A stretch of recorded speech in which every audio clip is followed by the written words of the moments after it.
105 టీఎంసీల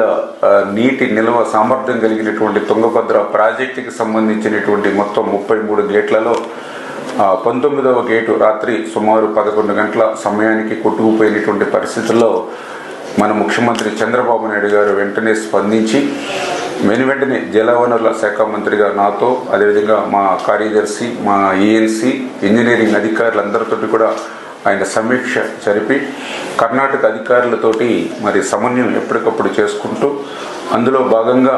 పర్టికులర్గా ఏదైతే ఈ యొక్క గేట్స్ అమరికలో అత్యంత నిపుణత కలిగినటువంటి కన్నమనాయుడు గారు మొన్న పోలవరం ప్రాజెక్ట్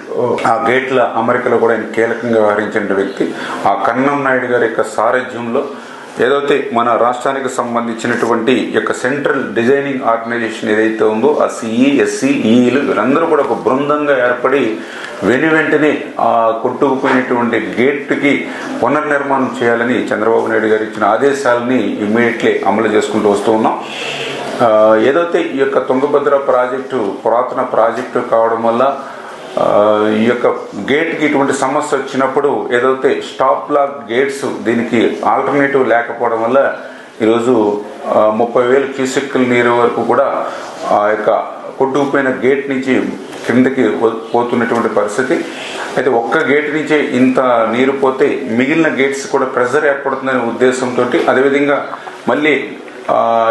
కొట్టుకుపోయినటువంటి గేటు స్థానంలో మరొక గేటుని ఏర్పాటు చేయాలి కాబట్టి నీటిని కూడా తగ్గించాలనే ఉద్దేశంతో 90,000 క్యూసెక్కుల నీరు వరకు కూడా క్రిందకి వదులుతున్నామని చెప్పేసి సంబంధిత ప్రాజెక్టు అధికారులు కూడా చెప్పడం జరుగుతూ ఉంది. ఏదైతే ఈ యొక్క కొట్టుకుపోయినటువంటి గేటు సైజు చూస్తే 60 అడుగులు ఇంటూ 20 అడుగులు. అయితే అంత గేట్ని మనం ఇమీడియట్లీ స్టాప్ లాక్ గేట్గా మనం తయారు చేసి పెట్టలేము కాబట్టి దాన్ని ఇప్పుడు 60 ఇంటూ 4 అడుగులు అంటే 5 గేట్లుగా చేసి ఆ స్టాప్ లాక్ గేట్స్గా దాన్ని ఆల్టర్నేటివ్గా అరేంజ్ చేసి కంట్రోల్ చేస్తామని చెప్పేసి అధికారులు చెప్పడం జరిగింది. దీనివల్ల ప్రస్తుతానికి అంతగా, ఎందుకంటే ఏదైతే క్రింద ఈ ప్రాజెక్టుకి క్రింద ఉన్నటువంటి ఏదైతే కర్నూలు, కడప, అనంతపూర్ అంటే ఏదైతే హై లెవెల్ కెనాల్, లో లెవెల్ కెనాల్, కేసీ కెనాల్కి సంబంధించిన ఆయకట్లు ఏవైతే ఉన్నాయో ఇమ్మీడియట్లీ ఇప్పుడు అంత వాటర్ ఇబ్బంది అయితే ఉండదు. ఎందుకంటే ఏదైతే దీని యొక్క తుంగభద్ర ఫుల్ కెపాసిటీ 1633 అడుగుల వరకు, కానీ దీని యొక్క కెనాల్స్ చూసినట్లయితే 1585 లెవెల్కే కెనాల్స్గా వాటర్ వెళ్తుంది కాబట్టి ప్రస్తుతానికైతే త్రాగునీరుకి కానీ సాగునీరుకి కానీ మనకున్నటువంటి జిల్లాలకి సమస్య లేకపోయినప్పటికీ ఈ యొక్క నీటిని నిల్వ చేసుకునేటువంటి సామర్థ్యం తగ్గిపోతుంది కాబట్టి, అంటే 105 టీఎంసీల నుంచి 50-40 టీఎంసీలకు వచ్చేస్తుంది కాబట్టి ఫ్యూచర్లో ప్రాబ్లం వస్తుంది కాబట్టి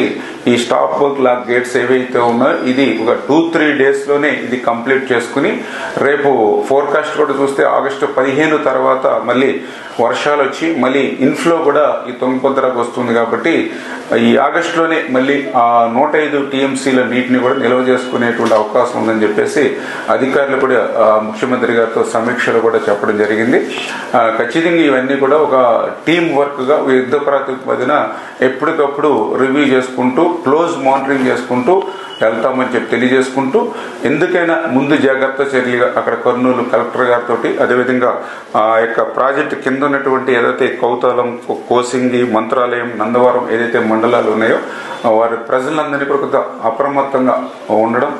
అదేవిధంగా ఏదైతే ఈ క్రింద శ్రీశైలం,